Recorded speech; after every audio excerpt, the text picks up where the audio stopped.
Dulu, Indonesia adalah negara pengekspor minyak dan member dari OPEC, negara-negara pengekspor minyak. Namun, ketika produksi menurun terus dan kebutuhan meningkat, maka di tahun 2005 Indonesia keluar dari OPEC karena Indonesia mulai mengimpor minyak. Kebutuhan saat ini adalah 1,5 juta barel per hari dengan produksi sendiri 800.000 barel per hari. Ini membuat Indonesia sampai akhir zaman akan menjadi negara pengimpor minyak. Dari BBM tersebut, berapa sih yang untuk konsumtif dan berapa sih yang untuk produktif? Ternyata yang konsumtif 60% lebih itu untuk kendaraan roda 2. Lalu untuk yang produktif kemana aja? Salah satunya yaitu untuk power plant atau pembangkit listrik tenaga gasolin atau solar atau juga LNG. Bagaimana kita ke depan mengurangi impor tersebut sementara BBM kebutuhannya meningkat? Pengalaman pribadi saya mungkin bisa jadi solusi. Saya memiliki perusahaan teknologi bernama Laxel Teknologi. Perusahaan kami tersebut berhasil menghilangkan flare gas di Singapura.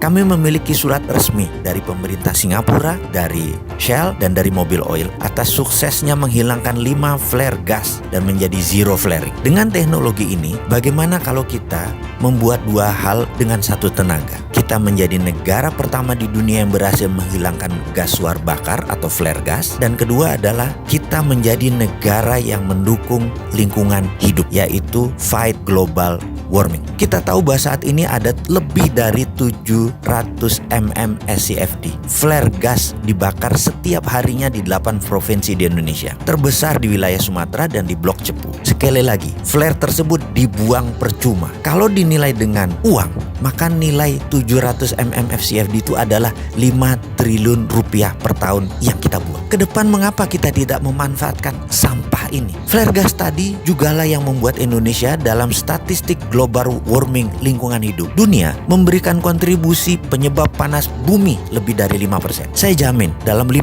tahun kalau diberi izin sebagai agregator flare gas tersebut, Indonesia akan menjadi negara pertama di dunia sebagai zero flaring country. Hasil dari flare gas tersebut berupa LNG. Di beberapa daerah terpencil sekalipun, izinkan kami jadi pasukan oranye yang akan membersihkan sampah flare gas itu semua. LNG-nya bisa masuk PLN. Energinya PLN kan masih kurang. LNG tersebut bisa PLN beli dengan harga murah dan distribusikan ke pembangkit listrik tenaga gas atau pembangkit listrik berbasis gasolin, biasanya juga dual combustion, bisa pakai gas, bisa pakai BBM. Ditambah lagi ada 18 power plant di Indonesia Timur yang pakai BBM yang bisa diganti gas. Untuk ini ada kelebihan yang lainnya. Pada saat regas gas LNG tadi ada dingin terbuang kira-kira minus 170 derajat Celcius yang bisa kita tangkap untuk dibuat cold storage untuk ikan. Cold storage tadi untuk meningkatkan hasil nelayan di mana energinya gratis. Tentunya cold storage tadi disiapkan oleh pemerintah. Hal itu semua akan mengurangi import gas 5 triliun per tahun. Juga PLN mendapatkan LNG. Apa syaratnya untuk itu semua? Cuma 2, yaitu PLN menerbitkan GSA, Gas Sales Agreement, dan negara kasih izin flare gas agregator. Semoga ide ini bermanfaat.